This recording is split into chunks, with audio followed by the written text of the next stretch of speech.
Back, according to the Centers for Disease Control and Prevention, every year about 800,000 Americans have a stroke. And now there is a simple blood test that could help predict the risk of having a stroke. Dr. Matt Ashley from Austin-based Center for Neuro Skills joins us now.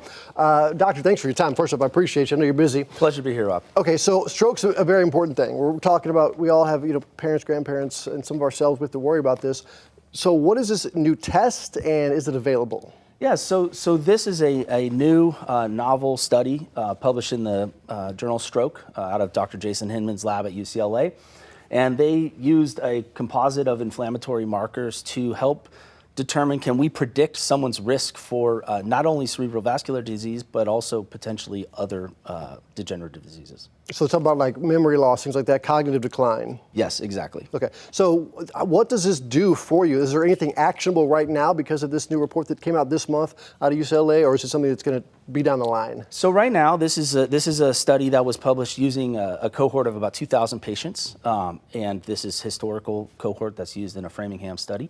And they were looking to see, can they use these biomarkers to predict the onset later of stroke or cognitive decline? And the answer, it turns out, is that they can determine elevated risk. And potentially that gives us, as practitioners, the ability to intervene earlier and modify those potential risk factors. This is something, though, obviously, that we, heart attacks, we know we can do less, we can eat better, we can have less cholesterol, things like that. So what would be your advice for someone who who turns out they might have some cognitive decline in their future? Yeah, so hopefully this test will be something that becomes commercially available for people to use. In the meanwhile, our historical focus in clinical medicine on management of stroke has been to manage that after the fact. We're limited at this time in how we can predict stroke. We use a composite of family history, MRI markers, but those are unfortunately often behind the time.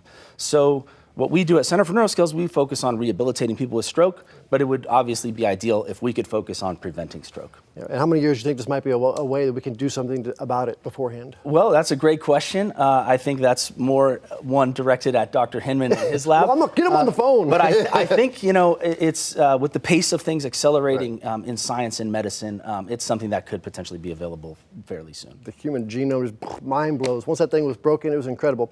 Doctor, thank you so much. Appreciate your time. Yeah. And if anybody has any questions, where can they visit you? They can check out, if they want to read the study, obviously they can check that out at the Stroke publication. If they'd like to learn more about stroke, American Heart Association has a lot of resources on their website. And if they want to learn more about what we do at Center for Neuro Skills and helping people rebuild their lives after stroke, they can check us out at neuroskills.com or throw Center for Neuro Skills into their search bar.